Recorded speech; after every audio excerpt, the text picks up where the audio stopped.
ಮಾಡ್ತಾ ಇದ್ದೀವಿ. ಯಾವಾಗ್ಲೂ ಹಾಗೆ ಕಳ್ಳತನ ಮಾಡ್ತಾ ಇದ್ದವನಿಗೆ ಅಪರೂಪಕ್ಕೆ ಬೇರೆ ಹೊಡೆದುಕೊಂಡ್ರೆ ಅವನು ಕಳ್ಳ ಹಾಗೆ ಕಾಣುದು. ನಿಮಗೆ ಜೀವಮಾನದಿಡಿ ಒಳಗೊಂದು ಹೊರಗೊಂದು ಮಾಡಿ ಮಾಡಿ ಮಾಡಿ ನಮ್ಮ ಜೀವಮಾನದಲ್ಲಿ ಒಳಗೊಂದು ಹೊರಗೊಂದು ಆದದ್ದೇ ಇಲ್ಲ. ಎಲ್ಲಾ ಕಡೆಯಲ್ಲಿ ಭಿಕ್ಷೆ ಬೇಡಲಿಕ್ಕೆ ಭಿಕ್ಷುಕರಾದದ್ದು ನೀವೇ. ಆಮೇಲೆ ಕ್ಷತ್ರಿಯರಿಗೆ ಬೇಡುವ ಅಧಿಕಾರ ಉಂಟಾ? ಕ್ಷತ್ರಿಯರಿಗೆ ಬೇಡುವ ಅಧಿಕಾರ ಉಂಟಾ? ಇದ್ರೆ ಉಂಟಾ? ಇದ್ರೆ ಉಂಟ ಕೇಳಿದೆ. ನೀವು ಬೇಡಿದ್ರೆ ಬೇಡಿದ್ದಕ್ಕೆ ಕ್ಷತ್ರಿಯರನ್ನು ನೀವು ಮಾರಾಟ ಮಾಡ್ಕೊಂಡು ಬೇಡಿದ್ರ? ಏನ್ ಬೇಡಿದ್ದೇವೆ?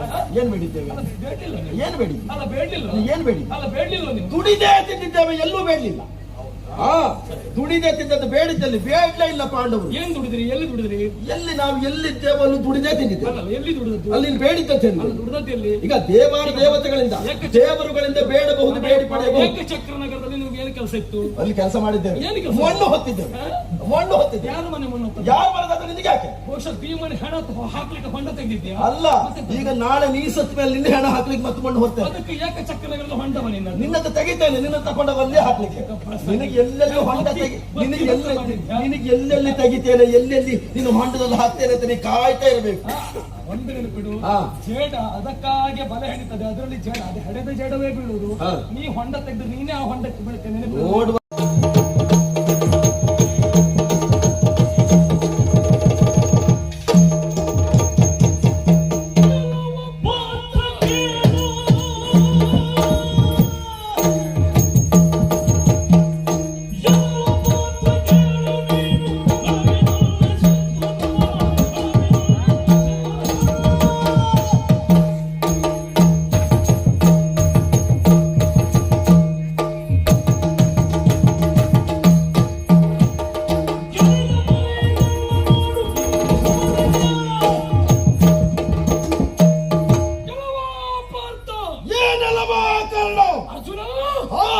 ಅದೆಷ್ಟೋ ದಿವಸಗಳ ನಿರೀಕ್ಷೆ ಕರ್ಣಾರ್ಜುನ ಕಾಳಗ. ಇದು ಕೇವಲ ಕರ್ಣ ಮತ್ತು ಅರ್ಜುನರ ನಿರೀಕ್ಷೆ ಅಲ್ಲ, ಸೇರಿದ ಎಲ್ಲ ಯೋಧರ ನಿರೀಕ್ಷೆ. ಕರ್ಣಾರ್ಜುನರ ಯುದ್ಧ ಆಗಿಯೇ ಆಗ್ತದೆ, ಆಗಲೇಬೇಕು. ಕುರುಕ್ಷೇತ್ರ ಯುದ್ಧ ಆಗ್ತದೋ ಇಲ್ಲವೋ ಅಂತ ನಿರ್ಣಯ ಆದದ್ದು ಕೆಲವು ದಿನದ ಹಿಂದೆ. ಆದ್ರೆ ಕರ್ಣಾರ್ಜುನರ ಮುಖಾಮುಖಿ ಮಾತ್ರ ಹೋರಾಟ ಆಗಿಯೇ ಆಗ್ತದೆ ಅಂತ ಪರೀಕ್ಷಾ ರಂಗದಲ್ಲೇ ಹೊರಟ ಕೆಲವು ವರ್ಷಗಳಿಂದಲೇ ಸಿದ್ಧವಾದದ್ದು. ಅದು ಯಾವಾಗ ಅಂತ ಸರಿ ನಿರ್ಣಯ ಆಗಲಿಲ್ಲ. ಇದುವರೆಗೆ ಜೀವನದಲ್ಲಿ ಆಗೊಮ್ಮೆ ಈಗೊಮ್ಮೆ ಮುಖಾಮುಖಿಯಾಗಿದ್ದೇವೆ. ಹೌದು, ಆ ಪ್ರಸಂಗಕ್ಕೆ ಹೆಸರು ಕರ್ಣಾರ್ಜುನ ಅಂತಲ್ಲ, ಇದು ನಮ್ಮಿಬ್ಬರ ಮುಖಾಮುಖಿಗಾಗಿ ಇರಿಸಿದ ಪ್ರಸಂಗ. ಇದು ಕರ್ಣಾರ್ಜುನ ಕಾಳಗ ಪ್ರಸಂಗ. ಇವತ್ತಿನ ದಿವಸ ಕರ್ಣಾರ್ಜುನರ ಮುಖಾಮುಖಿಯನ್ನ ಕೇವಲ ಭೂಮಂಡಲವರು ಮಾತ್ರ ನೋಡ್ತಾ ಇದ್ದದಲ್ಲ, ಅಂಬರ ಪಥದಿಂದ ದೇವಾನು ದೇವತೆಗಳು ನಿರೀಕ್ಷೆಯಲ್ಲಿದ್ದಾರೆ. ಕರ್ಣನೋ ಅರ್ಜುನನೋ ಎನ್ನುವ ಹಾಗೆ. ಆದ್ರೂ ಒಂದು ನೆನಪಿಡು, ಏನು? ಇಲ್ಲಿಯವರೆಗೆ ನಡೆದ ಯುದ್ಧದಲ್ಲಿ ಪಾಂಡವ ಪಕ್ಷದಲ್ಲಿ ಗೆಲುವನ್ನ ಕಾರಣಕ್ಕೆ ನೀನು ಪ್ರಮುಖ ಪಾತ್ರಧಾರಿಯಾದರೂ ಗೆದ್ದ ಬಗೆ ಹೇಗೆ ಎನ್ನುವುದು ನಾವು ಕೈಗೆತ್ತಿಕೊಳ್ಳಬೇಕಾಗ್ತದೆ. ಹಿಂದಿನ ಯುದ್ಧದ ಕಥೆ ಅಂತಿರಲಿ, ಮೊನ್ನೆಯಷ್ಟೇ ನಡೆಯಿತಲ್ಲ, ಯಾವುದು? ಜಯದ್ರಥನ ವಧ ಪ್ರಕರಣ. ಸಿಂಧು ನಪಾಲ ತನ್ನ ಮಗನ ಸಾವಿಗೆ ಕಾರಣಕರ್ತನಾದ ಎನ್ನುವ ಒಂದೇ ಒಂದು ಉದ್ದೇಶವನ್ನಿಟ್ಟುಕೊಂಡು ಮೂಡಿದ ಸೂರ್ಯ ಮುಳುಗುವುದರೊಳಗೆ ಸಿಂಧು ನೃಪತಿಯಾದಂತ ಜಯದ್ರಥನ ವೃದ್ಧವನ್ನ ಕತ್ತರಿಸ್ತೇನೆ ಎನ್ನುವ ಹಾಗೆ ಪ್ರತಿಜ್ಞೆಯನ್ನು ಮಾಡಿದೆ. ಈಡೇರಿಸಿಕೊಳ್ಳುವಲ್ಲಿ ವಿಫಲನಾದದ್ದೇ ಹೌದಾದ್ರೆ ಅಗ್ನಿಗೆ ತನ್ನ ದೇಹವನ್ನು ಆಹುತಿಯಾಗಿಸ್ತೇನೆ, ಹುತವಾಹನದಲ್ಲಿ ಹುತನಾಗಿ ಹೋಗ್ತಾನೆ. ಇಷ್ಟು ಮಾತನ್ನಾಡಿದ ನಿನಗೆ ಸಿಂಧು ನೃಪತಿಯನ್ನು ಕೊಲ್ಲುವುದಕ್ಕೆ ಕೆಲ ಹೊತ್ತು ಸಮಯ ಆಗದೆ ಹೋಯಿತು. ಇನ್ನೇನು ಕತ್ತಲಾಯಿತು ಎನ್ನುವ ನಿರೀಕ್ಷೆಯಲ್ಲಿ ನಾವಿದ್ದದ್ದು. ಆದ್ರೆ ಅರೆಗಳಿಗೆ ಮಾತ್ರ ಕೌರವ ಸೇನೆಗೆ ಮಂಕು ಬಡಿದ ಕತ್ತಲಾಗಿ ಪರಿಣಮಿಸಿತು. ಅಲ್ಲಿ ಆದದ್ದು ಕತ್ತಲು ಬೆಳಕಿನ ನಾಟಕ ಎಂದು ಗೊತ್ತಾಯಿತು. ಪಾಪ ಏನು ಅರಿಯದೇ ಇರುವಂತ ಸಿಂಧು ನೃಪತಿ ಕತ್ತಲಾಯಿತು, ಅರ್ಜುನ ಸಾಯುವುದನ್ನು ಕಾಣಬೇಕು ಎನ್ನುವ ಕಾರಣಕ್ಕಾಗಿ ದ್ರೋಣಾಚಾರ್ಯರ ಭದ್ರ ಕೋಟೆ ಒಳಗಿದ್ದಂತ ಜಯದ್ರಥ ಹೊರಗೆ ಹಾಕಿದ ತಲೆಯನ್ನ ಆ ಹೊತ್ತಿಗೆ ಮೋಸದಿಂದ ಅವನ ತಲೆಯನ್ನ ಕತ್ತರಿಸಿ ಪ್ರತಿಜ್ಞೆಯನ್ನ ಪೂರೈಸಿಕೊಂಡೆ. ಅರ್ಜುನ, ಅಂದು ಕಳುವಿನ ಯುದ್ಧ ಮಾಡಿದ ಹಾಗೆ ಇಂದು ಕಳುವಿನ ಯುದ್ಧ ಅಲ್ಲ, ನೆನಪಿನಲ್ಲಿ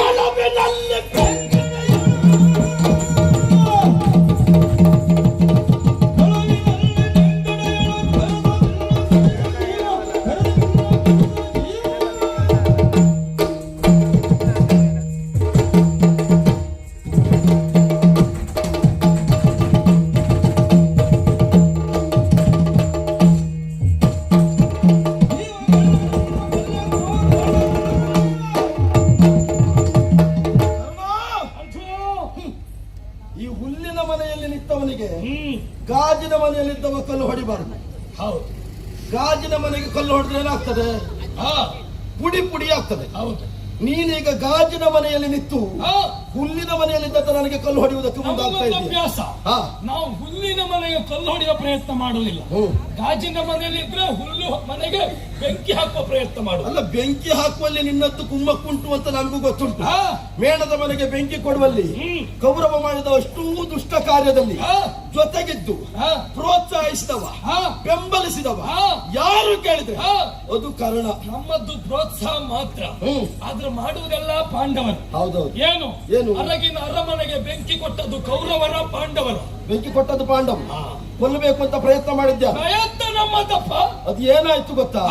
ಇನ್ನೊಬ್ಬರನ್ನ ಕೊಲ್ಲುವುದಕ್ಕೆ ಅಂತ ಸಿದ್ಧಪಡಿಸಿದ್ದು ನಿಮಗೆ ತಿರುಗು ಬಾಣವಾಯ್ತು. ಪಾಪ ಯಾರದ್ದೋ ಪ್ರಾಣ ಹೋಯ್ತಲ್ಲ. ಯಾರದ್ದೋ ಪ್ರಾಣ ಹೋದದ್ದು ಅದರ ಪಾಪ ತಟ್ಟುವುದು ಕೌರವಾದಿಗಳಿಗೆ ಬಿಟ್ಟರೆ ಪಾಂಡವರಿಗೆಲ್ಲ ನೆನಪಿಟ್ಟು. ಅದಲ್ಲದೆ ಇದ್ರೆ ನಿಮ್ಮ ಅನುಯಾಯಿಗಳಿಗೆ ನಿಮಗೆ ಸಂಬಂಧಪಟ್ಟವರೇ ಸತ್ತದ್ದು ಬಿಟ್ರೆ ನಮಗೆ ಸಂಬಂಧಪಟ್ಟವರಲ್ಲ. ನಿನ್ನಲ್ಲಿಯೇ ಕೇಳ್ತೇನೆ, ಅರ್ಜುನನಿಂದ ಯಾರಿಗೆ ಜೀವನ ಸಿಕ್ಕಿದೆ ಇಲ್ಲೋ ನಿನಗೊಂದು ಜೀವನದ ಭಿಕ್ಷೆ ಸಿಕ್ಕಿದೆ. ನಿನ್ನಲ್ಲಿ ಕೇಳ್ತೇನೆ, ರಾಮ ರಾವಣನನ್ನು ಕೊಂದದ್ದು ಯಾಕೆ? ಸೀತೆಯನ್ನು ತೆಗೆದುಕೊಂಡು ಹೋದದ್ದಕ್ಕ? ಅದಕ್ಕಲ್ಲವೇ ಅಲ್ಲ. ರಾಮನಿಗಿಂತ 21 ತಲೆಮಾರಿನ ಹಿಂದೆ ಹುಟ್ಟಿದಂತಹ ಅನರಣ್ಯಕನ ಶಾಪ ಬಿಡು. ಹೌದು.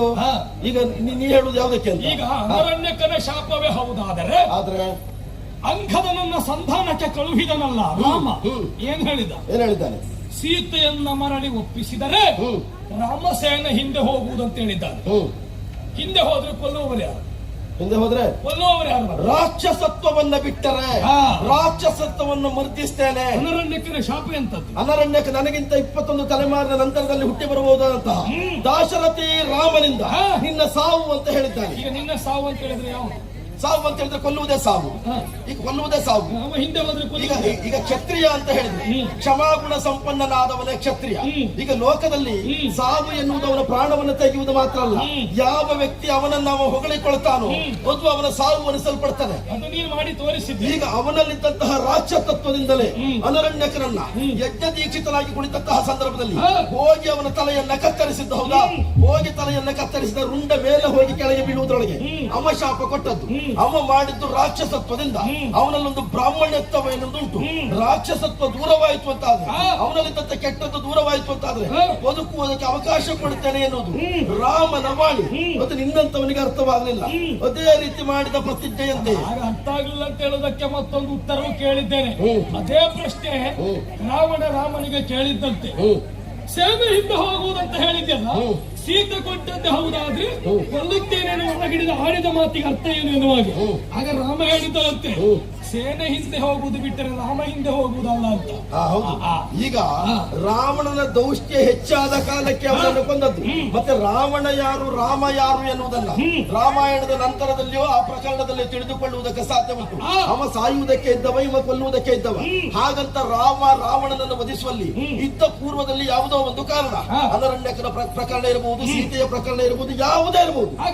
ಮೂಲದಲ್ಲಿ ಯಾವ ಕಾರಣ ನಾನು ನಿನ್ನಲ್ಲಿ ಕೇಳ್ತೇನೆ. ಅವತ್ತು ಬಿಲ್ವಿದ್ಯಾ ಪರೀಕ್ಷಾ ರಂಗದಲ್ಲಿ ಕೌರವನಲ್ಲಿ ನೀನು ಕೇಳಿಕೊಂಡದ್ದು ಒಂದು ನಿನ್ನೊಂದಿಗಿನ ಮೈತ್ರಿ, ಇನ್ನೊಂದು ಪಾರ್ಥನೊಂದಿಗಿನ ದ್ವಂದ್ವ ಅಂತ ಕೇಳಿದಿಲ್ಲ.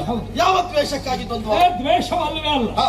ನೀ ಮಾಡಿದ ಎಲ್ಲದನ್ನು ಕಂಡಂತ ಆಚಾರ್ಯ ದ್ರೋಣ ಹೇಳಿದ್ದಾರೆ, ಪಾರ್ಥ ಏವೋ ಧನುರ್ಧರ, ಧನುರ್ಧಾರಿಗಳನ್ನು ಶ್ರೇಷ್ಠನು ಪಾರ್ಥ ಎನ್ನುವ ಹಾಗೆ ಆಮಂತ್ರಣ ಹಿಡಿಸಲಿಲ್ಲ. ಯಾಕೆ? ನಿನ್ನ ಮೇಲೆ ಮತ್ಸರಲ್ಲ, ನಿನ್ನಲ್ಲಿರುವ ಎಲ್ಲಾ ವಿದ್ಯೆಯನ್ನು ಪ್ರಕಟಪಡಿಸುವ ಸಾಮರ್ಥ್ಯ ನನಗಿದ್ದರಿಂದ ಅದನ್ನು ನಾನು ಪ್ರಕಟಪಡಿಸಿದೆ. ಎಲ್ಲಾ ಪ್ರಕಟಪಡಿಸಿದ್ಯಾ? ಹೌದು. ಎಲ್ಲಾ ಪ್ರಕಟಪಡಿಸಿದ ಅಂತ ಹೇಗೆ ಹೇಳ್ತೀಯ? ಆಗ್ಲಿಲ್ಲ ಅಂತ ಹೇಳ್ತೀನಿ. ನೀನ್ ನಾನು ಪ್ರಕಟಿಸಿದ ಎಲ್ಲವನ್ನ ಪ್ರಕಟಿಸಲಿಲ್ಲ. ಆಗಿಲ್ಲ ಅಂತ ಹೇಳಿ ಅಲ್ಲ ಹೇಳ್ತೇನೆ. ಅವತ್ತು ಬಿಲ್ವಿದ್ಯಾ ಪರೀಕ್ಷಾ ರಂಗದಲ್ಲಿ ಭೀಮ ಮಾಡಿದ್ದನ್ನ, ದುಶ್ಯಾಸನ ಮಾಡಿದ್ದನ್ನ, ಧರ್ಮರಾಯ ಮಾಡಿದ್ದನ್ನ, ನಕುಲ ಸಹದೇವರು ಮಾಡಿದ್ದನ್ನ ನಾನು ಮೊದಲು ಮಾಡಿ ತೋರಿಸಿದ್ದೇನೆ. ನೀನ್ ಅದನ್ನು ಮಾಡಿದ್ದೀಯಾ? ನೀನ್ ಅದನ್ನು ಮಾಡಲಿಲ್ಲ. ಈಗ ಧರ್ಮರಾಯ ರಥವನ್ನು ಹತ್ತಿ ಹೋರಾಟವನ್ನು ಮಾಡಿದ್ದಾನೆ, ನಾನು ಅದನ್ನು ಮಾಡಿ ತೋರಿಸಿದ್ದೇನೆ. ಭೀಮ ಹಾಗೂ ಕೌರವ ಗದೆಯಿಂದ ಹೋರಾಟವನ್ನು ಮಾಡುವುದಕ್ಕೆ ಮುಂದಾದ ನಾನು ಅದನ್ನು ಮಾಡಿ ತೋರಿಸಿದ್ದೇನೆ. ಕತ್ತಿ ಯುದ್ಧದಲ್ಲಿ ನಿಸೀಮನಾಥ ನಕುಲ ಸಹದೇವರು ಮಾಡಿದ್ದನ್ನು ಮಾಡಿ ತೋರಿಸಿದ್ದೇನೆ. ಮಲ್ಲ ಯುದ್ಧದಲ್ಲಿ ನಿಸೀಮನಾಥ ದುಶ್ಯಾಸನ ಮಾಡಿದ್ದನ್ನು ಮಾಡಿ ತೋರಿಸಿದವನಿದ್ದೇನೆ. ಅದರ ಮೇಲೆ ಇದು ಅವರ ಮಾಡಿದ್ದಾದು ಅರ್ಜುನನ ಯೋಗ್ಯತೆ ಎನ್ನುವುದನ್ನು ತೋರ್ಪಡಿಸುವುದಕ್ಕೆ ಬೇಕಾಗಿ ಆಗ್ನೇಯಾಸ್ತ್ರದಿಂದ ಉರಿಯನ್ನ ಎಬ್ಬಿಸಿ ವಾರುಣಾಸ್ತ್ರವನ್ನು ಪ್ರಯೋಗಿಸಿ ಅದನ್ನ ನಂದಿಸಿ ಜೊತೆಗೆ ಪರ್ವತಾಸ್ತ್ರದಿಂದ ಅದನ್ನ ತಡೆದು ಈಗ ಪ್ರಜ್ಞಾಸ್ತ್ರದಿಂದ ಹಾ. ಅದನ್ನ ಪರಿಶ್ರಮಗೊಳಿಸಿದವ ಸರಿ ಸರಿ ಸರಿ. ಇದಿಷ್ಟನ್ನ ನೀನು ಈಗ ಮಾಡಿದ್ದೀಯ. ದ್ರೋಣಾಚಾರ್ಯರು ಹೇಳಿದ ಯಾವುದನ್ನ ಯಾವುದನ್ನ ಹೇಳಿದ್ದಾರ ಇಲ್ಲ ಕತ್ತಿ ಅಂತ ಹೇಳಿದ್ದಾರೆ ಇಲ್ಲ ಪಾರ್ಥ ಏವ ಧನುರ್ಧರ ಧನುಸ್ಸನ್ನ ಹಿಡಿದು ಹೋರಾಟ ಮಾಡುವಲ್ಲಿ ಪ್ರಾವೀಣ್ಯತೆ ಹೇಳಿದ್ರೆ ಧನುಧಾರಿಗಳಲ್ಲಿ ಶ್ರೇಷ್ಠ ಪಾರ್ಥ ಅಂತ ಆ ಮಾತಿಗೆ ಎಷ್ಟು ಬೇಕು ಅಷ್ಟನ್ನು ಮಾಡಿದ್ದೇನೆ. ಜೊತೆಗೆ ಅವತ್ತು ನಾನು ಮತ್ತೊಂದು ಕಾರ್ಯ ಮಾಡಿದ್ದೆ. ಹಾ. ಯಾವುದು ಕೇಳಿದ್ರೆ ಅಂತರ್ಧನಾಸ್ತ್ರವನ್ನ ಪ್ರಯೋಗಿಸಿ ಹಾ. ಒಮ್ಮೆ ಮಾಯವಾಗಿ ಮತ್ತೆ ಪ್ರಕಟವಾದವನಿದ್ದೇನೆ. ನಿನಗದನ್ನು ಅವತ್ತು ಮಾಡುವುದಕ್ಕಾಯ್ತಾ? ಆದರೂ ಕೌರವ ನಿನ್ನನ್ನು ಕರೆದು ಆಸರೆಯನ್ನು ಕೊಟ್ಟ ಯಾಕೆ ಗೊತ್ತಾ? ಕೌರವರ ಪಾಳೆಯದಲ್ಲಿ ಅರ್ಜುನನ ಮುಂದೆ ನಿಲ್ಲುವಂತಹ ಸರಿಯಾದಂತ ವ್ಯಕ್ತಿ ಅನ್ನೋದವರೆಗೆ ಕಾಣಲಿಲ್ಲ. ನಾನು ನೀನು ಕೇಳಿದ್ದನ್ನು ಕೊಡ್ತೇನೆ, ನನ್ನ ಜೊತೆ ನೀನು ಇರಬೇಕು ಅಂತ ಹೇಳಿದಾಗ ಒಂದು ನನ್ನೊಂದಿಗೆ ದ್ವಂದ್ವವನ್ನು ಅವನೊಂದಿಗೆ ಮೈತ್ರಿಯನ್ನು ಬೇಡಿಕೊಳ್ಳದವನಿದ್ದೀಯ. ಆ ಕಾಲಕ್ಕೆ ರಂಗೋಹಂ ಸರ್ವಸಾಮಾನ್ಯ ಅಂತ ನೀನೇ ಆಡಿದಂತಹ ಮಾತು ದ್ವಂದ್ವ ಬೇಕು ಅಂತ ನನ್ನಲ್ಲಿ ಮುಂದಾದಂತಹ ಸಂದರ್ಭದಲ್ಲಿ ಯೋಮೇ ಪುತ್ರ ಪ್ರಿಯ ತರಹ ಸರ್ವಾಸ್ತ್ರ ವಿದುಷಾಂಬುರ ಐಂದ್ರಿ ಇಂದ್ರಾನುದ ಸಮಾವೀರ ಯಪಾತ್ರೋ ದೃಶ್ಯತಾಮಿತಿ. ಇದು ಪಾರ್ಥನ ಯೋಗ್ಯತೆ. ದ್ರೋಣರ ಶಿಷ್ಯ, ಪಾಂಡುವಿನ ಪುತ್ರ, ಕುಂತಿಯ ಗರ್ಭದ ಅರ್ಭಕನಿದ್ದಾನೆ ಇವ ಅರ್ಜುನ ಅಂತ ಹೇಳಿದಾಗ ನಿನ್ನಲ್ಲಿ ನಿನ್ನ ಪರಿಚಯವನ್ನು ಹೇಳುವುದಕ್ಕೆ ಮುಂದಾದ ನಿನಗೆ ಹೇಳುವುದಕ್ಕೆ ಉತ್ತರ ಇರಲಿಲ್ಲ. ಆ ಕಾಲದಿಂದ ಇವತ್ತಿನವರೆಗೆ ನನ್ನನ್ನು ಕೊಲ್ಲುವುದಕ್ಕೆ ಬೇಕಾಗಿ ಎಷ್ಟೋ ಅವಕಾಶಗಳಿತ್ತು. ಹಾಗಾದ್ರೆ ಯೋಚನೆ ಮಾಡು, ನೀ ಬದುಕಿದ್ದರೆ ನಿನ್ನ ಹಿನ್ನೆಲೆಯಿಂದಲೇ ವಿನಃ ನಿನ್ನ ಪರಾಕ್ರಮದಿಂದ ಅಲ್ಲ. ಈಗ ನೀನು ಬದುಕಿದ್ಯಾರೆ, ನೀನು ಬದುಕಿದ್ಯಾರೆ, ನನ್ನಿಂದಲೇ ಬದುಕಿದ್ದೆ. ಈಗ ನೀನು ನನ್ನಿಂದಲೇ ಹೌದು ಅಂತಾದ್ರೆ ಇದುವರೆಗೆ ಕುರುಕ್ಷೇತ್ರದ ಯುದ್ಧ ಮೊದಲು ನಾನು ನೀನು ಎಷ್ಟು ಸಾರಿ ಮುಖಾಮುಖಿ ಆಗಿದ್ದೇವೆ. ಯಾಕೆ ಕೊಲ್ಲಿಲ್ಲ? ಆಗ್ಲಿಲ್ಲ. ಯಾಕೆ ಕೊಲ್ಲಿಲ್ಲ? ಸಮಯ ಸಂದರ್ಭ ಒದಗಿ ಬರಲಿಲ್ಲ. ನೀನು ಕೊಲ್ಲಲಿಲ್ಲ ಅಲ್ಲ, ಸಮಯ ಸಂದರ್ಭ ಒದಗಿ ಬರಲಿಲ್ಲ. ಸಮಯ ಸಂದರ್ಭ ಅಲ್ಲ, ಪ್ರತಿ ಕ್ಷಣಕ್ಕೂ ನಾನು ನೀನು ಎದುರಾದಾಗ ಹೋರಾಟವನ್ನು ಮಾಡಿದಾಗ 14ನೇ ದಿನದ ಸೈಂಧವೋದಯ ಪ್ರಕರಣ ತಕೋ. ಅವತ್ತು ನೀ ನನ್ನಲ್ಲಿ ಸೋತದ್ದೆ. ಗೋಗ್ರಹಣದಲ್ಲಿ 3 ಬಾರಿ ಎದುರಾಗಿದ್ದೇನೆ. ಒಂದು ಕೆಲಸ ಮಾಡು, ಈಗ ಸೈಂಧವೋದ ಪ್ರಕರಣದಲ್ಲಿ ನೀ ಸೋತಿದ್ದೇನೆ. ಯಾರು? ನಿರ್ಣಾಯಕವಾಗಿ ಗೆದ್ದದ್ದೆ. ನಾನು ಸೋತದ್ದು ಬಿಡು. ನಿರ್ಣಾಯಕವಾಗಿ ಗೆಲುವಿರಲಿ. ದ್ರೋಣಾಚಾರ್ಯರು ಬಳಿದ ಕೋಟೆ ಒಳಗೆ ಪ್ರವೇಶ ನೀ ಹೇಗೆ ಮಾಡಿದೆ? ಅಲ್ಲ, ನಾನು ನಿನ್ನಲ್ಲಿ ಕೇಳ್ತೇನೆ. ಈಗ ಸೈಂಧವೋದಯ ಪ್ರಕರಣ ಪ್ರವೇಶ ಹೇಗೆ ಮಾಡಿದಪ್ಪ? ಪ್ರವೇಶ ನಾನು ಮಾಡಿದ್ದು ಹೇಗೆ ಕೇಳಿದ್ರೆ, ಸೂಜಿ ವಿವಾದ ಮಧ್ಯದಲ್ಲಿದ್ದಂತ ಅವನನ್ನು ಕಾಪಿಡುವುದಕ್ಕೆ ಬೇಕಾಗಿ ಅವನನ್ನು ರಕ್ಷಿಸುವುದಕ್ಕೆ ನೀವೆಲ್ಲ ಮುಂದಾಗಿದ್ದೀರಿ. ಒಬ್ಬ ಪ್ರತಿಜ್ಞಾಬದ್ಧನಾದಂತಾದ್ರೆ ಪ್ರತಿಜ್ಞಾ ವಾಕ್ಯವನ್ನು ಕೇಳಿದಂತಹ ವ್ಯಕ್ತಿಯೊಬ್ಬ ಎದೆ ಮುದ್ದೆ ಮಾಡಿಕೊಂಡು ಬಂದು ಹೋರಾಟವನ್ನು ಮಾಡಬೇಕಿತ್ತು. ಅದನ್ನು ಬಿಟ್ಟು ರಣ ಹೇಳಿಯ ಹಾಗೆ ಸೂಜಿ ವ್ಯೂಹದಲ್ಲಿ ನೀವು ಬಲಿದಂತ ವ್ಯೂಹದ ಮಧ್ಯದಲ್ಲಿ ಕುಳಿತುಕೊಂಡು ಕೊನೆಯ ಕಾಲಕ್ಕೆ ನಾನು ಸಾಯುವ ಚಂದವನ್ನು ಕಾಣಬೇಕು ಅಂತ ಎದ್ದು ಬಂದ ಹೇಳಿಯಾದಂತ ಸೈನ್ಯವನ್ನ ಕೊಲ್ಲುವುದಕ್ಕೆ ಮುಂದಾದದ್ದು ಕೊಂದದ್ದು ತಪ್ಪಂತದ್ದು. ತಪ್ಪು ಅಂತ ಹೇಳ್ತಾ ಇಲ್ಲ, ದ್ರೋಣಾಚಾರ್ಯರ ಕಾಲಿಗೆ ಬಿದ್ದು ನೀನು ಒಳಗೋದವ. ಅದು ಗುರುಗಳನ್ನ ಕಂಡಾಗ ಗೌರವ. ಗುರುಗಳನ್ನ ಕಂಡಾಗ ಗೌರವ ಅಲ್ಲ, ಕೃಷ್ಣ ನಿರ್ದೇಶನ ಆಯ್ತಂತೆ. ಅವರನ್ನ ಗೆದ್ದು ಹೋಗುವುದಕ್ಕೆ ನೀನಲ್ಲ, ಪರಮೇಶ್ವರನಿಂದಲೂ ಆಗ್ಲಿಕ್ಕಿಲ್ಲ. ಹೋಗು ಶರಣು ಅಂತ ಶರಣು ಹೋದೆ ಅಂತೆ. ಆಗ ಅವರು ಸುಮ್ಮನಾದ್ರೂ ಒಳಗೋದೆ ನೀನು. ಆದ್ರೆ ಮತ್ತೆ ಹೇಳಿದಲ್ಲ, ಸ್ವತಃದೇನವಾಗಿ ಸೋಲು ಹೇಗೆ ಕೇಳು. ಒಬ್ಬನನ್ನ ನೀ ಸೋಲಿಸಿದಾಗ ಮತ್ತೆ ಅವನ ಕಡೆ ಮುಖ ಹಾಕಿ ನಿಲ್ಲಬಾರದು. ಅದು ನಿಜವಾದ ಸೋಲು. ನೀ ಎಷ್ಟು ಸರಿ ಸೋಲಿಸಿದ್ಯೋ ಮತ್ತೆ ಮತ್ತೆ ನಿನ್ನ ಮುಂದೆ ಪ್ರಕಟಗೊಂಡಿದ್ದೇನೆ. ಅದು ಕೇರೆ ಹಾವು ಹಾಗೆ ಬೆನ್ನು ತುರಿಕೆ ಪ್ರಾರಂಭ ಆದ್ರೆ ಹುಲ್ಲುಗಾವಲಿಗೆ ಹೋಗುವುದು, ದನ ಕಾಯುವ ಮಕ್ಕಳು ಆ ದೊಣ್ಣೆಯಿಂದ 4 ಬಾರಿಸ್ತಾರೆ, ಹೋಗಿ ಬಿಲವನ್ನು ಸೇರಿಕೊಳ್ಳುವುದು, ಮತ್ತೆ ಎದ್ದು ಬರುವುದು. ನೀನು ಹಾಗೆ ಕೇರೆ ಹಾವಿನ ಸಂತಾನದ ಕೊಟ್ಟರು ನಿನಗೆ ಮಾನಸಿಕವಾಗಿ ಪೆಟ್ಟು ತಾಗುವುದಿಲ್ಲ, ದೇಹಕ್ಕೆ ತಾಗಿದೆ ಅಂತ ತಾಗಿಸಿಕೊಳ್ಳುವುದಿಲ್ಲ. ಮತ್ತೆ ಮತ್ತೆ ಎದ್ದು ಬಂದವ ನೀನು. ನೀನಾಡಿದಂತ ಪ್ರತಿಜ್ಞಾ ವಾಕ್ಯವನ್ನು ಉಚ್ಚರಿಸುವುದಕ್ಕೆ ಬೇಕಾಗಿ ಪೂರೈಸಿಕೊಳ್ಳುವುದಕ್ಕೆ ಇದುವರೆಗೆ ಸಾಧ್ಯವಾಗಲಿಲ್ಲ. ನಾನು ಮಾಡಿದಂತಹ ಪ್ರತಿಜ್ಞೆಯಂತೆ ಮೊನ್ನೆ ದಿನ ನನ್ನಣ್ಣನಾದಂತಹ ಭೀಮಸೇನನ್ನು ಸೋಲಿಸಿ ವಾಚಾಮಗೋಚರವಾಗಿ ಅವನನ್ನು ನಿಂದಿಸಿದ ಕಾಲಕ್ಕೆ ನಾನೊಂದು ಪ್ರತಿಜ್ಞೆಯನ್ನು ಮಾಡಿದ್ದೇನೆ. ನಿನ್ನ ಮಗನನ್ನ ನಿನ್ನ ಸಮ್ಮುಖದಲ್ಲೇ ಕೊಲ್ತೇನೆ ಎನ್ನುವುದಾಗಿ. ನಿನ್ನ ಮಗನನ್ನು ಮಾಡಿದ ಪ್ರತಿಜ್ಞೆಯಂತೆ ಕೊಂದು ಮುಗಿಸಿದವ ನಾನು. ಮತ್ತೆ ಜಯದ್ರಥನ ಪ್ರಕರಣ ಹೇಳಿದ್ದಲ್ಲ, ಕಳವು ಅಂತ ನೀನು ಹೇಳಬಾರದು. ಒಂದು ಮಾತುಂಟು ಕೇಳಿದ್ಯಾ? ಶತಂ ಪ್ರತಿಶಾಪ್ಯ, ಮುಳ್ಳನ್ನ ಮುಳ್ಳಿಂದಲೇ ತೆಗೆಯಬೇಕು. ಅವ ಮಾಯಾವಿದ್ದಾನೆ, ಅವ ಮೋಸಗಾರನಿದ್ದಾನೆ. ಅವ ಪೂರ್ವದಲ್ಲಿ ಅವನು ಉಳಿಸಿಕೊಳ್ಳುವುದಕ್ಕೆ ಬೇಕಾಗಿ ಅವನ ಅಪ್ಪ ತಪಸ್ಸಿನ ಮೂಲಕ ಏನೇ ವರವನ್ನು ಪಡೆದುಕೊಂಡ್ರು ಅಪ್ಪ ಮಗನನ್ನ ಏಕಕಾಲದಲ್ಲಿ ಕೊಲ್ಲುವಂತಹ ಧೀರತೆ ಯೋಗ್ಯತೆ ಇರುವುದು ಯಾರಿಗೆ ಕೇಳಿದ್ರೆ ಅದು ಪಾರ್ಥನಿಗೆ ಮಾತ್ರ. ನಿರ್ದೇಶನ ಯಾರದೇ ಮಾಡಿದ್ದಾರೆ. ನಿರ್ದೇಶನ ಯಾರದೇ. ಈಗ ನೀನು ಉಳಿದದ್ದು ಕೃಷ್ಣನಿಂದ ನೆನಪಿರಲಿ. ರುಂಡವನ್ನು ಹಾರಿಸಿದೆ. ಹಾರಿಸಿದ ರುಂಡ ಅವನಪ್ಪ ರತ್ನಕ್ಷತ್ರನ ಕೈಯಲ್ಲಿ ಹೋಗಿ ಬೀಳದೆ ಕೆಳಗೆ ಬಿದ್ದಿದ್ದರ ಅರ್ಜುನನಿಗೆ ಬದುಕಿರಲಿ. ನಿರ್ದೇಶನ ಯಾರದಕ್ಕೆ? ಕೃಷ್ಣ ನಿರ್ದೇಶನ. ಬಾಣ ಅಂತ ಹೇಳಿದ್ದಾನೆ, ಬಾಣವನ್ನು ಹೊಡೆದಿದ್ದೇನೆ. ಮತ್ತೆ ದ್ವೈರಥ ಯುದ್ಧದಲ್ಲಿ ರಥಿಕರಿಗಿಂತ ಸಾರಥಿಯ ಯೋಗ್ಯತೆ ಹೆಚ್ಚು ಇರುವುದನ್ನು ನೀನು ತಿಳಿದುಕೊಳ್ಳಬೇಕಾಗುತ್ತೆ. ಯುದ್ಧ ಅಲ್ಲ, ದ್ವೈರಥ ಯುದ್ಧವೆನ್ನುವುದು ಹಾ. ಇವತ್ತು ನನಗೂ ನಿನಗೂ ಆಗುವ ಕಾಲಕ್ಕೆ ಹಾ. ಅರ್ಜುನನ ಜೀವನದ ಸುದೀರ್ಘವಾದ ಬದುಕಿನಲ್ಲಿ ಧರ್ಮ ಪಕ್ಷವನ್ನ ಅಂತ ಪುಂಡರಿಕಾಕ್ಷ ಪಾಂಡವ ಪಕ್ಷ ಇರುವಂತಹ ಸಂದರ್ಭದಲ್ಲಿ ಹಾ. ಅವನ ನಿರ್ದೇಶನದಂತೆ ನಾನು ಮಾಡಿದ್ದೇನೆ. ಹಾ. ಕೌರವ ನಿನಗೇನು ಹೇಳುವುದಿಲ್ವಾ?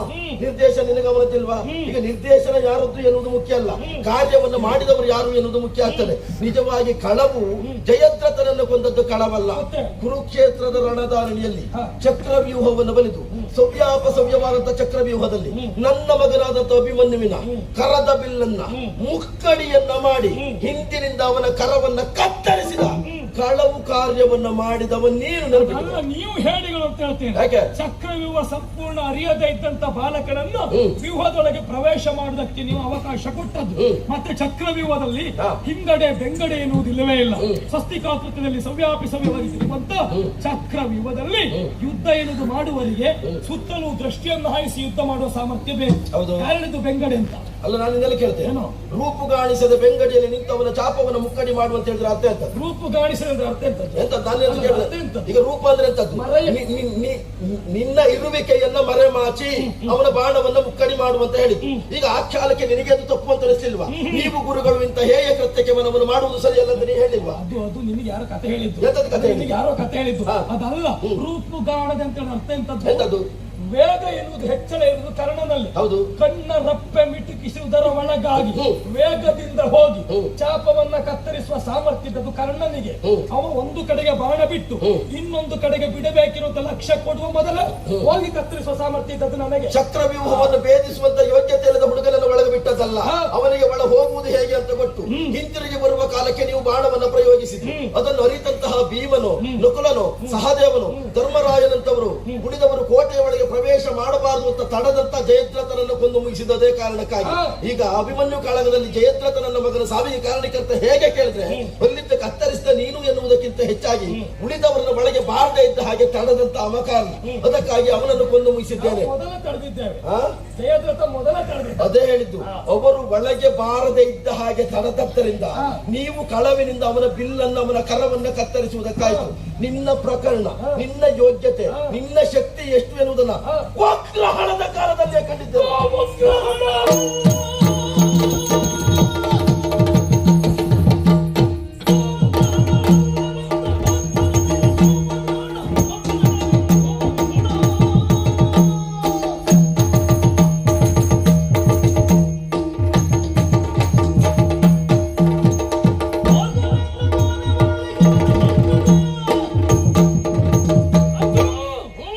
ಗೋಗ್ರಹಣದ ಕಥೆಯನ್ನು ಹೇಳ್ತಾ ಇದ್ದೆ.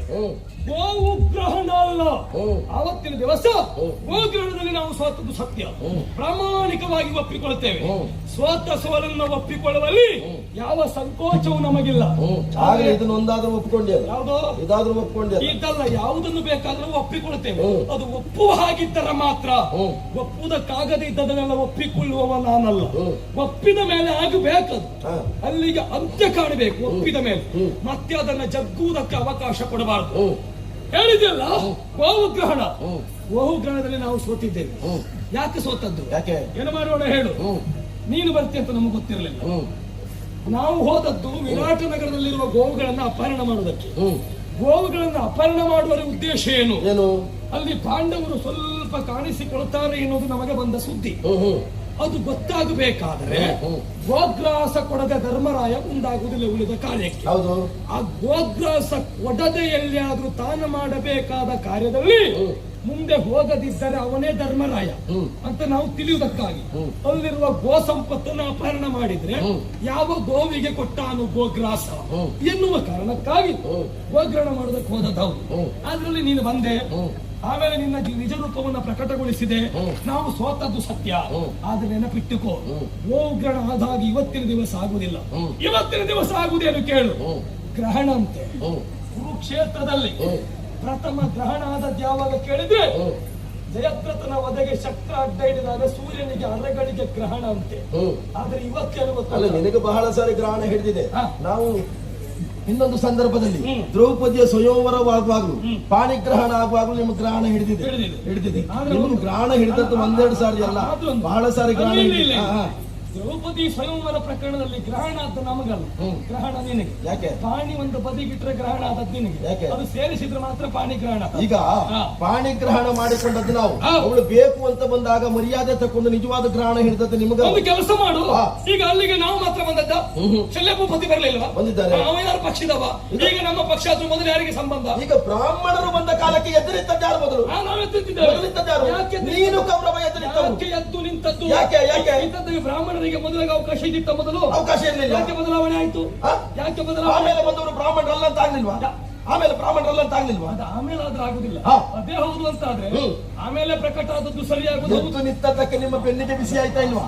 ಅವತ್ತು ಸರಿ ತಕೊಂಡು ಹೋದ್ರ? ಆಮೇಲೆ ಆದ ಪ್ರಕರಣವೇ ಸರಿ ಹೌದಾದ್ರೆ ಸ್ವಯಂವರ ಮಂಟಪಕ್ಕೆ ಹೋದ ಭೀಷ್ಮಾಚಾರ್ಯ ಅಂಬೆಯನ್ನು ಓದಿ ಆಗ್ಬೇಕು. ಅಲ್ಲಲ್ಲ, ನಾ ಕೇಳ್ತೇನೆ, ಸ್ವಯಂವರ ಮಂಟಪಕ್ಕೆ ಹೋದಂತ ಭೀಷ್ಮಾಚಾರ್ಯರು ವಿವಾಹ ಆಗುವುದಿಲ್ಲ ಅಂತ ಎಲ್ಲರಿಗೂ ಗೊತ್ತಿದ್ದಂತ ಇದು ಹೆಣ್ಣು ಮಕ್ಕಳ ಅಪ್ಪ ಪ್ರತಾಪ್ ಸೇನಿಗೂ ಗೊತ್ತುಂಟು. ಅದು ನೀನ್ ಹೇಳಬೇಕಾದಂತ ಅಗತ್ಯ ಇಲ್ಲ. ನಿಜವಾಗಿ ಅವತ್ತು ಬಂದವರು ಬ್ರಾಹ್ಮಣರು ಎನ್ನುವುದನ್ನು ತಿಳಿದುಕೊಂಡು ನೀವು ಹೋರಾಟವನ್ನು ಮಾಡುವುದಕ್ಕೆ ಮುಂದಾದದ್ದು.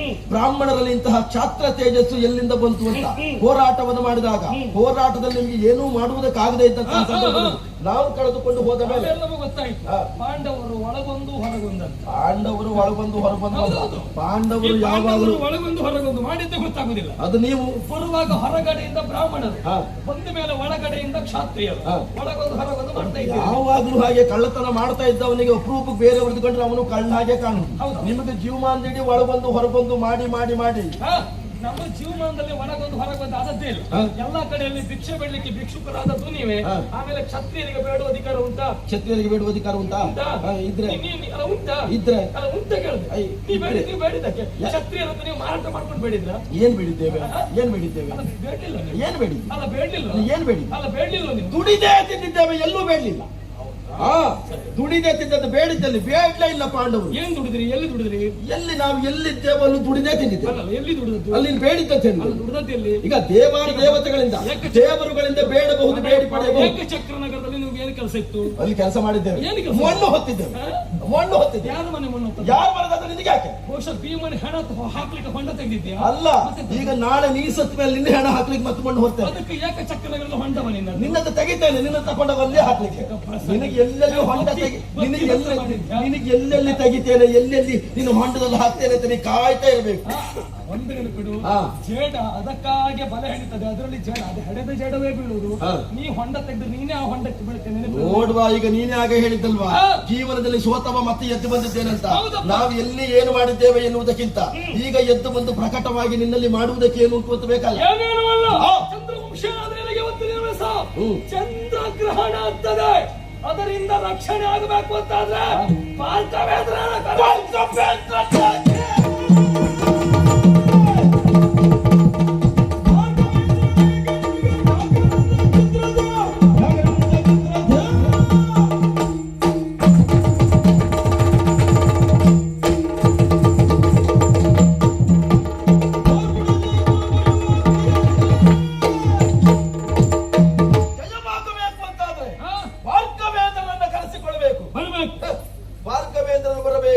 ಅಗತ್ಯ ಇಲ್ಲ. ನಾವೇನು ಭಾರ್ಗವೇಂದ್ರರಲ್ಲಿ ಸುಳ್ಳು ಹೇಳಲಿಲ್ಲ, ನಾವು ಅವರಿಂದ ಶಾಪವನ್ನು ಪಡೆಯಲಿಲ್ಲ. ಅಲ್ಲ ಕೇಳಿದ್ದೆ, ನಾನು ಸುಳ್ಳು ಹೇಳಿಲ್ಲ. ನೀ ಹೇಳಿದ್ದೆ ಅಂತ ಹೇಳಿದ್ದ? ನಾನು ಹೇಳಿಲ್ಲ. ಅಲ್ಲಪ್ಪ, ನೀನು ಯಾಕೆ ಹೇಳಿದಿಲ್ಲ ಪಾಂಡವರು ಒಳಗೊಂದು ಹೊರಗೊಂದಿಲ್ಲ ಅಂತ? ಹೌದು, ನೀನು ಎಲ್ಲಿಯೂ ಸುಳ್ಳು ಹೇಳಿಲ್ಲ. ನೀನು ಎಲ್ಲಿಯೂ ನಿನ್ನನ್ನು ನಾನು ಸುಳ್ಳು ಹೇಳಿದ್ದೇನೆ. ಪ್ರಾಮಾಣಿಕವಾಗಿ ದೇವರನ್ನ, ನಿನ್ನ ದೇವರು ಯಾರೇ ಇಲ್ಲ, ನಿನ್ನ ದೇವರನ್ನು ನೆನಪು ಮಾಡ್ಕೊಂಡು ಹೇಳು. ನಾನು ಒಳಗೊಂದು ಹೊರಗೊಂದು ಜೀವನದಲ್ಲಿ ಇದುವರೆಗೆ ಬದುಕಲಿಲ್ಲ ಅಂತ. ನಾನು ಬದುಕಲಿಲ್ಲ, ಎಲ್ಲಿಯೂ ಬದುಕಲಿಲ್ಲ. ಸರಿ, ಎಲ್ಲ ಹೇಳ್ತೇನೆ ಸಾಕು. ಅಲ್ಲ, ಎಲ್ಲ ಹೇಳ್ತೀವಿ. ಇದೇ ಪ್ರಸಂಗದಲ್ಲಿ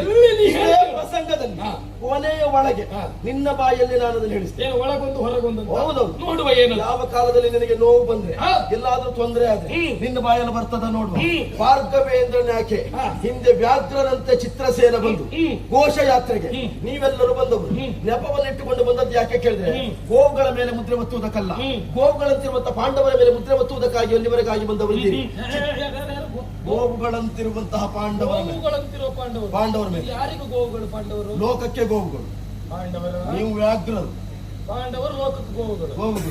ಗೋವುಗಳಂತಿರುವಂತಹ ಪಾಂಡವರ ಮೇಲೆ ಮುದ್ರೆ ಬಚ್ಚುವುದಕ್ಕೆ ಬಂದವರು ಹಾ. ಚಿತ್ರಸೇನ ಗಂಧರ್ವ ನಾಮಕನಾದವನ ಹ್ಮ್. ಅವನ ವ್ಯಾಪ್ತಿಗೆ ಒಳಪಟ್ಟಂತ ಪ್ರದೇಶದಲ್ಲಿ ಹೋಗಿ ಅಲ್ಲಿ ಹೋಗಿ ನೀವು ಬ್ಯಾಡದೆ ಇದ್ದದ್ದು ಮಾಡಿದ್ರಿಂದ ಅವ ಬಂದು ಕೌರವನನ್ನ ಕಟ್ಟಿಕೊಂಡು ಹೋಗುವಾಗ ಜೀವನದ ಉದ್ದಕ್ಕೂ ನಿನ್ನ ಮೈತ್ರಿ ಬೇಕು ಅಂತ ಹೇಳಿದಂತ ಇದೇ ಕಾರಣ ವಿಕರ್ಣನ ರಥ ಹತ್ತಿ ಓಡಿ ಹೋಗಿದ್ದಾನೆ. ಹೋಗಿದ್ದೇನಪ್ಪ. ಹಾ? ಹೋದದ್ದು ಯಾಕೆ? ಯಾಕೆ? ಕೌರವ ಸಾಯಲಿ ಅಂತ ಹೋದದ್ದಲ್ಲ, ಮತ್ತೆ? ಕೌರವನನ್ನ ಬದುಕಿಸುವುದಕ್ಕಾಗಿ ಹೋದದ್ದು. ಯಾಕೆ? ಗಂಧರ್ವನಲ್ಲಿ ಸೆಣಸಾಡುವುದಕ್ಕೆ ಗಂಧರ್ವ ವಿದ್ಯೆ ನಮಗೆ ಗೊತ್ತಿಲ್ಲ, ಆ ವಿದ್ಯೆ ನಿನಗೆ ಗೊತ್ತುಂಟು.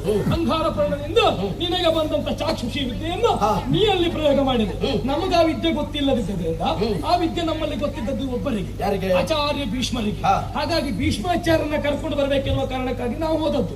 ನಮಗೊಂದು ಅಭ್ಯಾಸ, ನಮ್ಮಿಂದ ಆಗದೇ ಇದ್ದಾಗ ಅವನು ಸಾಯಲಿ ಅಂತ ಬಿಡುವುದಿಲ್ಲ, ಆಗುವವರನ್ನಾದ್ರೂ ಕರ್ಕೊಂಡು ಬಂದು ತೋರಿಸ್ತೇವೆ. ಒಬ್ಬ ಸಾಯ್ಲಿಕ್ಕೆ ಎಷ್ಟೊತ್ತು ಬೇಕು? ಹಾ? ಒಬ್ಬ ಸಾಯ್ಲಿಕ್ಕೆ ಎಷ್ಟೊತ್ತು ಬೇಕು? ಹೇಳಲಿಕ್ಕೆ ಆಗುದಿಲ್ಲ. ನೀನು ಅಲ್ಲಿಂದ ಅಲ್ಲ, ಅಲ್ಲ, ಸಾಯ್ಲಿಕ್ಕೆ ನೀನು ಅಲ್ಲಿಂದ ಹಸ್ತಿನಾವತಿಯವರೆಗೆ ಹೋಗಿ ಬರುವಲ್ಲಿವರೆಗೆ ನೀನು ಪ್ರಾಣ ಉಳಿತದ? ಅಲ್ಲ, ಉಳಿಯುವುದಿಲ್ಲ ಅಂತ ಹೇಳಲಿಕ್ಕೆ ಆಗ್ತದಾ? ಈಗ ಕೌರವನ ಜೀವದ ಭಿಕ್ಷೆಯು ಪಾಂಡವರಿಂದ ಕೊಡಲ್ಪಟ್ಟದ್ದು ಎನ್ನುವುದನ್ನು ಮರೆಯಬೇಡ. ಯಾಕೆ? ಈಗ ಅವನನ್ನು ಅವತ್ತು ನಾಗಪಾಶದಿಂದ ಬಂಧಿಸಿಕೊಂಡು ಹೋಗುವಂತ ಸಂದರ್ಭದಲ್ಲಿ ಬಿಡಿಸಿ ತಂದದ್ದು ಯಾರು? ನೀನೆ. ನಾನೇ ಬಿಡಿಸಿ ತಂದದ್ದು. ಹೌದು. ಅವತ್ತು ನಾವು ಅವರನ್ನು ಉಳಿಸಿದ್ರಿಂದ. ಬಿಡಿಸಿ ತಂದದ್ದು ಯಾಕೆ? ಈಗ ನೀನು ಬಿಡಿಸಿ ತಂದದ್ದ?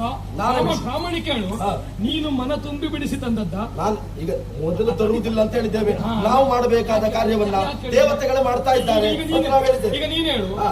ಗೋಮುಖದ ವ್ಯಾಘ್ರವ, ವ್ಯಾಘ್ರಮುಖದ ಗೋವ ನೀನು. ನಾವು ಗೋಮುಖದ ಗೋವು. ಗೋಮುಖದ ಗೋ, ಗೋಮುಖದ ಗೋವ. ಅವ ಬದುಕಬಾರ್ದಂತ ನೀವು ಹೊಟ್ಟೆ ಒಳಗುಂಟು. ಅವ ಬಾರದೆ ಇದ್ರೆ ನಾನು ಊಟ ಮಾಡುದಿಲ್ಲ, ಬದುಕುದಿಲ್ಲ ಅಂತ ನೀವು ಅರ್ಥ ಹೇಳಿ. ಯಾಕೆ ಗೊತ್ತಾ? ಹಾ. ಆ ಕಾಲಕ್ಕೆ ಕೌರವನ ಮಡದಿಯಾದಂತ ಭಾನುಮತಿ ಬಂದು ನಮ್ಮ ಕಣ್ಣೀರಿನಿಂದ ನಮ್ಮ ಅಣ್ಣನ ಪಾದವನ್ನು ತೊಳೆದಂತ ಸಂದರ್ಭ ಬಿಡಿಸಿಕೊಂಡು ಬನ್ನಿ ಅಂತಾಗ ನಾವು ಮೊದಲೇ ಹೇಳಿದ್ದವುದು, ನಾವು ಮಾಡಬೇಕಾದನ್ನು ಮತ್ತೊಬ್ಬರು ಮಾಡ್ತಾ ಇದ್ದಾರೆ, ಮಾಡ್ಲಿ ಅಣ್ಣ ಬಿಡು ಅಂತ ಹೇಳಿದಾಗ ಆ ಕಾಲಕ್ಕೂ ನಮ್ಮ ಅಣ್ಣನ ಆಡಿದಂತ ಮಾತು, ಹೊರಗಿನವರು ಯಾರೇ ನಮ್ಮ ಸಮ್ಮುಖಕ್ಕೆ ಬಂದದ್ದೇ ಹೌದು ಗೊತ್ತಾದ್ರೆ ನಾವು 105 ಮಂದಿ.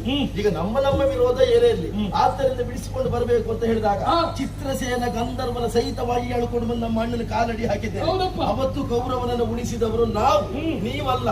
ಅವತ್ತು ನೀವು ಅವನನ್ನು ಉಳಿಸುವುದಕ್ಕೆ ಬರಲಿಲ್ಲ ಅಂತ ಪ್ರಾಯೋಗಿಕ ವೇಷಕ್ಕೆ ಕೂತವನು ಅವನಿದ್ದಾನೆ. ಮತ್ತೆ ನಿನ್ನೆ ಎಲ್ಲಿಯಾದ್ರೂ ಸಂಬಂಧ ಹಾಳಾಗ್ತದೆ ಅಂತ ವೈಷ್ಣವ ಯಾಗವನ್ನ ಮಾಡಿ ಮತ್ತೆ ಅವನ ಮನಸ್ಸಿನಲ್ಲಿ ಮಿತ್ರತ್ವವನ್ನು ಮುಂದುವರಿಸಿದವನೇನಿದೆಯಾ? ಹಾಗೆ ಒಮ್ಮೆ ಸೋತಾಗ ಮತ್ತೊಂದು ಗೆಲುವಿನ ಮುಖ ಕೊಡ್ತೇವೆ ಅವನಿಗೆ, ಕೊಟ್ಟಿದ್ದೇವೆ ನಾವು. ಚಿತ್ರಸೇನನ ಗಂಧರ್ವನ ಪ್ರಕರಣದಲ್ಲಿ ಏನು ಮಾಡ್ಲಿಕ್ಕಾಗದೆ ಇದ್ದಂತಹ ನೀವು ಈಗ ಮಾಡುವುದೇನ?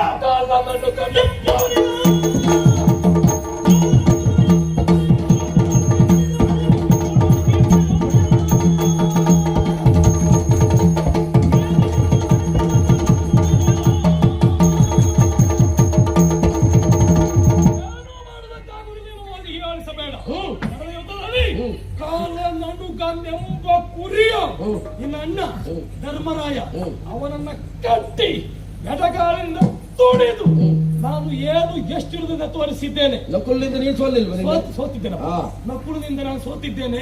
ಭೀಮನನ್ನು ನಾ ಗೆದ್ದಿದ್ದೇನೆ. ಒಮ್ಮೆ ಗೆಲುವು ಒಮ್ಮೆ ಸೋಲು ಆಯ್ತು ಎನ್ನುವಲ್ಲಿ ಅದು ನಿರ್ಣಯ. ನೀನು ಗೆದ್ದದ್ದು ಮಾತ್ರ ಹೇಳುದ, ಮತ್ತೆ ಸೋತದ್ದು ಹೇಳು. ಹಾಗಾದ್ರೆ ನೀವು ಹೇಳ್ಬೇಕು ಏನಂತ. 10 ದಿವಸ ನೀವು ಗೆಲುವು ಕಂಡಿದ್ದೀರಾ? ಸೋಲು ಕಂಡಿದ್ದೇವಾ? ಸೋಲು ಕಂಡಿದ್ದೇವೆ. ಗೆದ್ದಿದ್ದೀರಾ? ಗೆದ್ದದ್ದು ಪಾಂಡವರು. ಗೆದ್ದದ್ದು ಪಾಂಡವರು. ಭೀಷ್ಮಾಚಾರ್ಯ ಸೇನಾಧಿಪತ್ಯದಲ್ಲಿ ಗೆಲುವಾದದ್ದು ಯಾರಿಗೆ? ಭೀಷ್ಮಾಚಾರ್ಯರ ಸೇನಾಧಿಪತ್ಯದಲ್ಲಿ ಗೆಲುವಾದದ್ದು ಪಾಂಡವರಿಗೆ. ಪಾಂಡವರಿಗೆ. ಅಕಟ ಪಾರ್ಥನ ಶರದಿನ ಒಂದು ನಕಟ ಅಂತ ಹೇಳಿದ್ದು ಭೀಷ್ಮರೇ. ಅಲ್ಲ, ನಾನು 10ನೇ ದಿವಸ ಬೇಡ, 10 ದಿವಸದವರೆಗೆ ನೀವು ಗೆದ್ದಿದ್ರೆ. ಈಗ ಕುರುಕ್ಷೇತ್ರ ಯುದ್ಧ, 10 ದಿವಸ ಕುರುಕ್ಷೇತ್ರದ ಯುದ್ಧದಲ್ಲಿ ಮೊದಲು ಗೆದ್ದದ್ದು ಕೊನೆ ಗೆದ್ದದ್ದು ಎನ್ನುವುದಕ್ಕಿಂತ ಕೊನೆಗೆ ನಿರ್ಣಾಯಕವಾಗಿ ತಾರ್ಕಿಕವಾಗಿ ಗೆದ್ದದ್ದು ಯಾರು ಅನ್ನೋದು ಮುಖ್ಯ. ಅದೇ ಹೌದಾದ್ರೆ ನಾ ಹಿಂದೆ ಸೋತದ್ದು ಹೇಳಬೇಡ. ಹಾಗಾದ್ರೆ ಕಾಲ ನಡುಗ ಎನ್ನುವ ಕುರಿ ನಿನ್ನ ಅಣ್ಣನನ್ನ ಎಡಗಲ್ಲೊಂದು ಒದ್ದಿದ್ದೇನೆ ಅದನ್ನು ಹೇಳಿದ್ದೆ. ಯಾಕೆ ಗೊತ್ತುಂಟಾ? ಅವ ಮತ್ತೆ ಬಂದಿದ್ದಾನ. ಅವ ಮತ್ತೆ ಬರಲಿಲ್ಲ ಅಂತ ಆದ್ರೆ ನನಗೆ ಆತ್ಯಂತಿಕವಾಗಿ ಧರ್ಮರಾಯನ ಗೆಲುವು ಆಯ್ತಂತ. ಅದಕ್ಕೆ ಬೇಕಾಗಿ ಪ್ರತಿಜ್ಞಾಬದ್ಧನಾಗಿ ನಾನು ಬಂದವನಿದ್ದೇನೆ. ಮೂಡಿದಂತಹ ಸೂರ್ಯ ಮುಳುಗುವುದ್ರೊಳಗೆ ನಿನ್ನನ್ನು ಕೊಲ್ತೇನೆ. ಒಂದು ಕೆಲಸ ಮಾಡ್ಬೋದಿತ್ತಲ್ಲ, ಸೋತನ ನನ್ನನ್ನು ಯಾಕೆ ಕೊಲ್ಲಿಲ್ಲ ನೀನು? ಬೇಡ ಅಂತ ಹೇಳಿದ್ರು ಬಿಟ್ಟೆ, ಬದುಕಿಕೊಳ್ಳಿ ಅಂತ ಬಿಟ್ಟೆ. ಉದಾರದ ಭಿಕ್ಷ ಅಲ್ಲ, ಧರ್ಮರಾಯನನ್ನು ನೀನು ಕೊಲ್ಲುವುದಕ್ಕಾಗುವುದಿಲ್ಲ. ಒಂದೊಮ್ಮೆ ಕೊಲ್ಲುವುದಕ್ಕೆ ಮುಂದಾದ್ರೆ ಕುರುಕ್ಷೇತ್ರದ ಯುದ್ಧ ಅಲ್ಲಿ ನಿಲ್ತದೆ. ನಿನ್ನ ದ್ವೇಷ ಉಳಿತದೆ. ಉಳಿದವರ ದ್ವೇಷ ಸೋಲಿನಲ್ಲಿ ಆದ್ರೆ ನಮ್ಮಿಬ್ಬರ ದ್ವೇಷ ಸಾವಿನಲ್ಲಿ. ನೀನು ಏನೇ ಚಿತ್ರಣ ಮಾಡಿ ಹೇಳಿ ನನಗೆ ಅದರ ಅಗತ್ಯ ಇಲ್ಲ. ನನಗೆ ಕೊಲ್ಲುವುದಕ್ಕೆ ಮನಸ್ಸು ಬಾರದೆ ಬಿಟ್ಟೆ. ನೀನಾಗೆ ಬಿಟ್ಟದ ಹೇಳಿ ಸಾರಥಿಗಳು ಹೇಳಿದ್ರು ಬಿಡಿ ಅಂತ. ಸೋತದ್ದು ಸತ್ತಾಗಿ ಮತ್ತೆ ನೀ ಪ್ರತಿಜ್ಞೆ ಮಾಡಿದ್ದು ಯಾಕೆ ಏನು? ಓದದ್ದು ಸತ್ತಾಗಾದ್ರೆ ನೀನು ಯಾವಾಗಲೂ ಸಾಯ್ಬೇಕು. ಅಲ್ಲ ಯಾಕೆ ಏನು ಅಂತ ಗೊತ್ತುಂಟು. ಈಗ ಪ್ರತಿಜ್ಞೆ ಮಾಡಿದ್ದೆ ಹೌದಾದ್ರೆ ಮೊದಲೊಂದು ಪ್ರತಿಜ್ಞೆ ಮಾಡಿದ್ದಲ್ಲ ಹಾಳಾಯ್ತಲ್ಲ. ಯಾವ ಪ್ರತಿಜ್ಞೆ? ಈಗ ನೀನು ಹೋಗ್ಕೊಂಡು ಅಣ್ಣ ಏನಾಯ್ತು ನನಗೂ ಗಾಂಧಿ ಉಂಟು ಅದುಂಟು ಇದುಂಟು ಅಂತ ಹೇಳಿದಂತೆ ಆಗ ಅವ ಏನ್ ಹೇಳಿದ? ಗಾಂಧಿವನಿಂದನ ಪ್ರಕರಣ ಪರಿಣಾಮ ಏನಾಯ್ತು? ಏನಾಯ್ತು? ಗಾಂಧಿ ನಿಂದನೆ ಮಾಡಿದ್ರೆ ಏನು ಮಾಡ್ತೇನೆ ಅಂತ ನೀ ಪ್ರತಿಜ್ಞೆ ಮಾಡಿದೆ. ಅವನು ಕೊಲ್ತೇನೆ ಅಂತ ಹೇಳಿದ್ದೆ. ಕೊಲ್ಲದೆ ಇದ್ರೆ ಕೊಂದೇ ಇದ್ರೆ ಈಗ ಅದು ಆಗ್ಲಿಲ್ಲಲ್ಲ. ಅಲ್ಲ ಕೊಲ್ಲದೆ ಇದ್ರೆ ಒಲ್ದೇ ಇದ್ರೆ ನಾನು ಸಾಯ್ತೇನೆ, ನಿನಗೆ ಅದು ಬೇಡ. ಈಗ ಅದು ನಾನು ನೋಡ್ಕೊಳ್ತೇನೆ. ನನ್ನ ಪ್ರತಿಜ್ಞೆ ಹಾಳಾಗಿ ಪ್ರತಿಜ್ಞೆ ಹಾಳಾಯ್ತು ಅಂತ ಆದ್ರೆ ನಾನು ಸಾಯ್ತೇನೆ, ನಿನಗದು ಬೇಡ. ಪ್ರತಿಜ್ಞೆ ಹಾಳಾದಲ್ಲಿ ಹಾಳಾದಲ್ಲಿ ನೀ ಸತ್ಯ ಸತ್ತು ಬದುಕಿದ ನೀವು ಬದುಕಿ ಸತ್ತವ. ಈಗ ನೀವು ಸತ್ತು ಬದುಕಿದವಲ್ಲ. ಯಾಕೆ ಯಾಕೆ ಯಾಕೆ ಕೇಳಿದ್ರೆ ಆತ್ಮಶ್ಲಾಘನೆ ಆತ್ಮಹತ್ಯೆಗೆ ಸಮನಾದದ್ದು. ಇದು ನಿನ್ನ ದೇವರು ಹೇಳಿದ ಮಾತನ್ನು ನನ್ನದೆಲ್ಲ ತಾನು ಹೇಳಿಕೊಂಡರೆ ಸತ್ತಾಗಿಂತ ಹೇಳಿಕೊಂಡು ಸತ್ತಾಗಿ ಬದುಕಿದ ಪಾಪಿ ಮತ್ತು ನನಗೆ ಹೇಳ್ತೀಯ. ಜೀವನದಲ್ಲಿ ಒಂದೇ ಒಂದು ಮಾತು ಆಡಿದ್ದು ನಡೆಯದಿದ್ರು ಒಳಗಿಂದ ಕುಯುಕ್ತಿಯನ್ನ ಮಾಡಿ ಬೇಡದೆ ಇದ್ದದ್ದು ಮಾತಾಡಿದ ನೀನು ಸಾಯುವುದಿದ್ರೆ ಅವತ್ತು ಬಿಲ್ವಿದ್ಯಾ ಪರೀಕ್ಷಾ ರಂಗದಲ್ಲಿ ಕಂಡವರಲ್ಲಿ ಜಾತಿ ಹೀನವನೇ ಜ್ಯೋತಿ ತಾಹೀನವೇ ಅಂತ ಕಂಡವರಲ್ಲಿ ಬೇಡಿದಿಲ್ಲ. ನೀನು ಅವತ್ತೇ ಸಾಯ್ಬೇಕಿತ್ತು. ಅವತ್ತು ನಾನು ಸಾವಿದೆ ಹೌದಾದರೆ ಆವತ್ತು ಪರೀಕ್ಷಾ ರಂಗದಲ್ಲಿ ನನ್ನ ವಿಕ್ರಮ ಏನು ಎನ್ನುವುದನ್ನ ತಿಳಿದು ನಿನ್ನ ಸಂಬಂಧಿ ಗೊತ್ತಿಲ್ಲ, ಹೋಗಿ ಕೃಷ್ಣನಿಗೆ ಕೇಳು. ಅಲ್ಲಿ ಇದ್ದವರು ಯಾರೋ ಒಬ್ಬರು ತಲೆ ಸುತ್ತಿ ಬಿಟ್ಟಿದ್ದಾರಂತೆ. ಯಾರಂತೆ ಅಂತ ನೀ ಕೇಳ್ಬೇಕು. ಕೆಲವೊಂದು ಉತ್ತರ ಇಲ್ಲಿದ್ರು ಇಲ್ಲಿ ಬರುವುದಿಲ್ಲ. ಅದು ಪ್ರಸಂಗದ ಸಂದರ್ಭದಲ್ಲೇ ಬರಬೇಕು. ನೀನಾಗ ಕೇಳಿದ್ಯಲ್ಲ ಅಲ್ಲ ನೀನಾಗ ಕೇಳಿದ್ಯಲ್ಲ ಯಾರು ಶಾಪ ಪಡೆದಿದ್ದಾರೆ ಅಂತ. ಇದಕ್ಕೆ ಉತ್ತರ ಹೇಗೆ ಈಗ ಹೇಳಲಿಕ್ಕೆ ಆಗುದಿಲ್ವೋ? ನೀನ್ ಹೇಳಿದ್ದಕ್ಕೂ ಉತ್ತರ ಈಗ ಹೇಳಲಿಕ್ಕೆ ಆಗುದಿಲ್ಲ. ಯಾರು ಶಾಪ ಪಡೆದದ್ದು ಯಾವ ಪ್ರಕರಣ ಅಲ್ಲ ಅದು ಹೇಳ್ತೇನೆ. ಇದೇ ಪ್ರಸಂಗದಲ್ಲಿ ಬರ್ತೇನೆ ಅಂತ ಹೇಳಿದ್ದಲ್ಲ, ಅದಾಗ್ಲೇ ಬರ್ತೇನೆ. ಒಂದು ನೆನಪಿಡು, ಶಾಪ ಪಡೆದದ್ದು ನೀನು ನನಗೆ ಹೇಳುವುದಾದರೂ ಶಾಪ ಪಡೆದದ್ದು ನಾನು ಮಾಡಿದ ಅಪರಾಧದಿಂದಲ್ಲ, ಆದ ಪ್ರಮಾದದಿಂದ. ಒಳಗೊಂದು ಹೊರಗೊಂದು ಆದದ್ರಿಂದ. ಒಳಗೊಂದು ಹೊರಗೊಂದು ಯಾವುದು ಯಾವುದು ಈಗ ಮೋಸ ಮಾಡಿ ಕಲ್ತದ್ದು. ಏನು ಮೋಸ ಮಾಡಿದ್ದೇನೆ? ಯಾರು ಹೇಳಿದ್ದು ಮೋಸ ಮಾಡಿದ್ದೇನೆ ಅಂತ? ಯಾರಂತ ವಿದ್ಯೆ ಕಲಿಕೊಂಡು ಪರಶುರಾಮಾಚಾರ್ಯರಲ್ಲಿ ಏನಂತ ಹೇಳಿ ವಿದ್ಯೆ ಕಲ್ತ? ನೀನು ಕ್ಷತ್ರಿಯನ ಕೇಳಿದ್ದಾರೆ. ನಾನು ಕ್ಷತ್ರಿಯನಲ್ಲ ಅಷ್ಟೇ ಹೇಳಿದ್ದು. ನಾನು ಕ್ಷತ್ರಿಯ ಅಂತ ನೀವು ಒಪ್ಕೊಳ್ತೀರಾ? ಒಪ್ಕೊಳ್ಳೋದು ಯಾರು? ನಾನು ಕ್ಷತ್ರಿಯ ಅಂತ ನೀವು ಒಪ್ಕೊಳ್ತೀರಾ? ನೀನು ಮದುವೆ ಆದ ಹೆಣ್ಣು ಯಾವುದು? ಯಾರು? ಮದುವೆಯಾದ ಜಾತಿ ಎತ್ತಬೇಕಾದ ಅಗತ್ಯ ಇಲ್ಲ. ಮದುವೆ ಯಾರು? ಬ್ರಾಹ್ಮಣರನ್ನು ಕ್ಷತ್ರಿಯರಾದವರು ಮದುವೆ ಅದು ಬೇಕಾ? ಆಗಿದ್ದಾರಲ್ವಾ? ಹೌದು. ಹಾಗಾದ್ರೆ ಅಲ್ಲಿ ಕೇಳಬೇಡ. ನೀನು ಆಚರಿಸಿಕೊಂಡು ಬಂದದ್ದು ಸೂತ ಹೆಣ್ಣನ್ನೇ ಮದುವೆ ಆಗಿ ಸೂತ ಧರ್ಮದಂತೆ ಮುಂದುವರೆದಲ್ವಾ? ಹೌದಪ್ಪ, ಅದಲ್ಲಪ್ಪ. ಅವರು ಕೇಳಿದ್ದೇನು ನೀ ಕ್ಷತ್ರಿಯನೋನೇನು ಹಾಗೆ. ನಾನು ಕ್ಷತ್ರಿಯನಲ್ಲ ಅಂತ ಪ್ರಾಮಾಣಿಕ ಹೇಳಿದ್ದೇನೆ. ನನ್ನನ್ನ ಕ್ಷತ್ರಿಯ ಅಂತ ಯಾರೂ ಕರೀಲಿಲ್ಲ. ಆ ಪ್ರಾಮಾಣಿಕತೆ ಇದ್ದದ್ದರಿಂದ ಕೊಟ್ಟ ಶಾಪಕ್ಕೆ ಹುಡಿ ಶಾಪ ಸಿಕ್ಕಿತು. ಇನ್ನು ಧರ್ಮರಾಯನ ಕುರಿತು ಯೋಚನೆ ಮಾಡುವೇನು?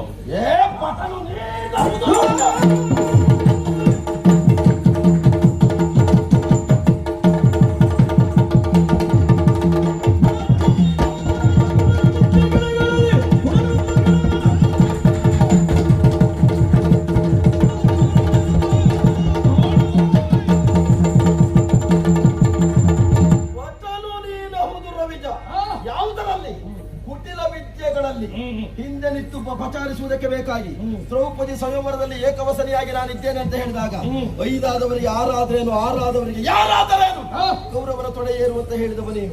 ಅಲ್ಲದೇ ಇದ್ದೆ ಯೂತದ ಪ್ರಕರಣದಲ್ಲಿ ಮರೆತು ಕಲೆಗಳನ್ನು ಕುಂದು ಕಲೆಗಳನ್ನು ಅಂತ ಧೃತರಾಷ್ಟ್ರ ಹೇಳಿದಂತಹ ಸಂದರ್ಭದಲ್ಲಿ ನಾವೈವರು ಹೋಗುವಾಗ ಒಂದು ದನದ ಹಿಂದೆ 5 ಗೂಳಿಗಳು ಹೋಗ್ತಾ ಇದ್ದೇವೆ ಅಂತ ಅಲ್ಲಿ ಕಂಡದ್ದು ಹಾಗೆ. ಆದ್ರಿಂದ ಇವತ್ತು ಪ್ರಕರಣ ನಿನ್ನ ತಲೆಗೆ ಸಂಚಿಕಾರ ಬಂದ. ಉಳಿದ ಕಥೆಯೆಲ್ಲ ಬಿಡು. ಇವತ್ತಿನ ಯುದ್ಧದಲ್ಲಿ ಕರ್ಣ